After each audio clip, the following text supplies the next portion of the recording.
Progress as of January 22nd. I don't here for, I don't know, maybe 2 hours.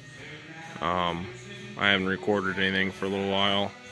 I didn't work on it all weekend. I think I did work on it for a little while Saturday, but didn't touch it Sunday. Just got the front end of the Suburban pulled off, the hood and support fenders and that stuff. Getting ready to pull the motor out of this. I want to get the motor out so I can get to this section of the firewall of the Suburban so I can do a skin graft, if you will, into the S10, so I can mount the HVAC out of the Suburban into the S10. Make it a lot easier. It'll have the right holes for mounting it, and it'll get rid of the holes I don't need that are in this. Got the interior, or the dash, I don't remember what I went over in the last video, but I've got the dash and everything completely out of the Suburban, HVAC unit out. Got the seats pulled out of this finally. I had to cut the back bolts, figure out where they are. I shouldn't say cut, I had to drill them out. Light is what's buzzing. But I probably should clean up the floor a little bit here. It's not going to be a perfect truck, but just something to play around with. I've had the Suburban for a long time, been using it as a tool wagon, and had a little bit of fun with it for as big a vehicle as it is, and as much tools and stuff as I have in the back of it. It's pretty impressive how quick it will get around. But wanted to give a little update to anybody that is interested. I'm not probably going to be uploading videos very much, but just little things here and there, kind of document this, because it's, I'm sure, different from anything anybody else has done, and I'm sure I'll get flack from those who do watch the videos that why'd you do that this way. You know, you can buy a swap kit, you can get the harness made, you can, you know, whatever. Well, the reason I'm doing it this way is money. I've seen where guys spent $3,000–4,000 on a swap, and I'm looking to hopefully only spend, you know, $300 or $400. I don't know if the drive shaft's going to work. I'm hoping that I can make the manual trans drive shaft work in the 4L60E. I don't know. I haven't verified that it is the same yoke or same output shaft between the two trans. I haven't got that far. I mean, I may have to have a drive shaft made for it, or get a drive shaft. I'd really like to put a one-piece in it. I haven't measured to see if there's any chance the Suburban drive shaft would work. I'm sure that the yoke or the U-joint on the rear end would be different, so I'd have to do a conversion joint or something to try to make that work.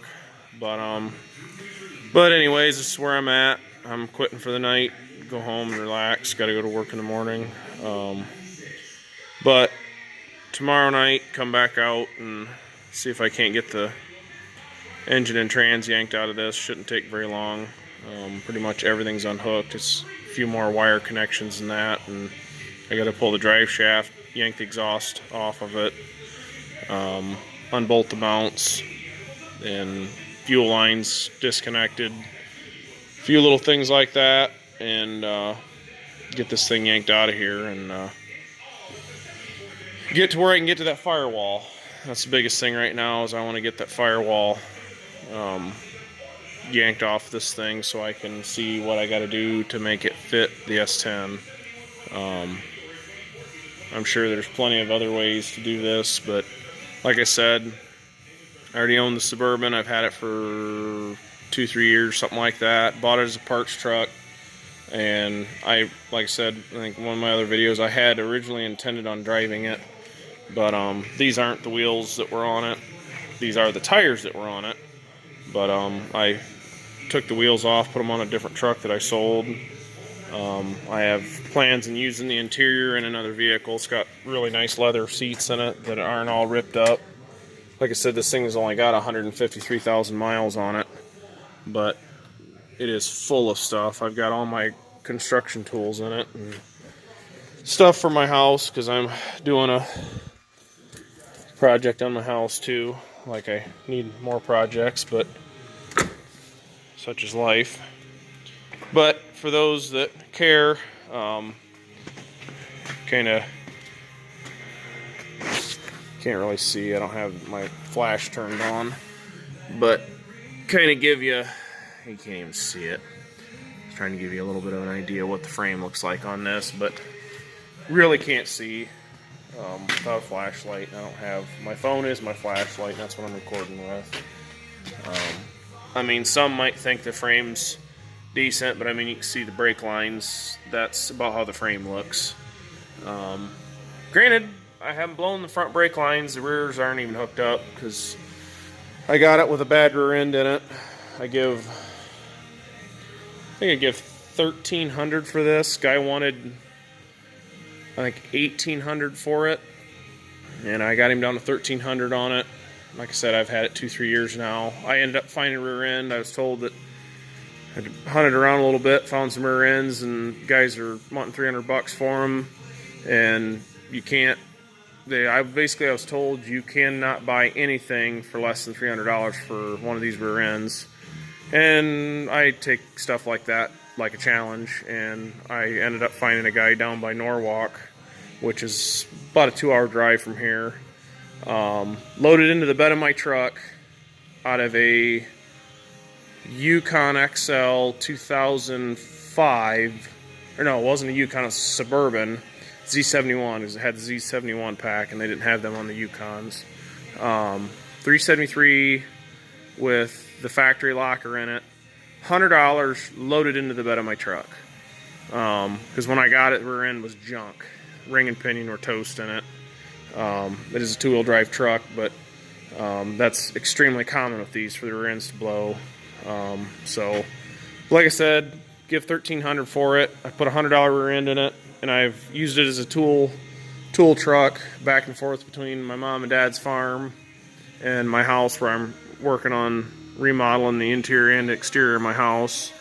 But I got that project finished up, and but it's worked great. Got 3 little boys that can't keep their hands off my tools, so having a vehicle I can lock with all my tools in it, that's been a blessing. But yeah, I've got stuff scattered all over. The wiring harness for the Suburban dash is laying on the roof of the S10, and I've got pieces and parts and just stuff scattered everywhere. Like I said, my shop's a mess, storing my camper in here and a bunch of other junk, and all my other projects that I got in here that take money. And like I said, I'm hoping to at least have this thing running and driving and spend little to nothing. I'm gonna have to do brake lines on it, but I'm not doing them until I get the engine fit and whatever modifications I'm gonna do to the cross member, and you know, whatever it takes to get the engine in here. I really want to use the stock manifolds, but from what I've seen online and reading different things, the stock manifolds just won't work. But I'm gonna stick them in there and see what happens. Always give it a shot, see what happens. If it's complete fail, then turn around and go back to square one. So if I got to spend some money to get some headers for it, I'll do that. But like I said, my money is extremely tight. 3 kids, my wife, 1 income. It's tough to have money for projects, and as you can see, I end up buying projects somehow. Find a little money from tax time or whatever, and I mean, I've had that thing for years. I don't even remember. The 77 chassis it sets on, I've had that since before I could drive. I'm 33 years old, and I was probably 14 or 15 when I got that, and worked on the farm for my dad, and he wanted to pay me some money, and I wanted a truck, and so I bought a basket case and ended up putting the body from it. Had a really nice rust-free body. rust free as in it had been repaired. I live in Northwest Ohio. Rust is, you got it. I don't care what you got, you've got it. Unless you bought a southern vehicle or a western vehicle, it's rusty. I don't care who you are or what you say, but it's all rusty. But the cab on this is an 84. I got it from one of my brother's neighbors. Got a whole truck. Truck was pretty much shot, but the doors look kind of rough, but the floor and the rockers on it are in pretty good shape. But you know, that's a project that's just kind of waiting for the right time and the money, and I'll get on that someday. I get this thing done, and this is a project I think I can do for a little bit of nothing. At least that's my hope. So wanted to give an update, and that's where we stand, and I'll catch back up later with another update.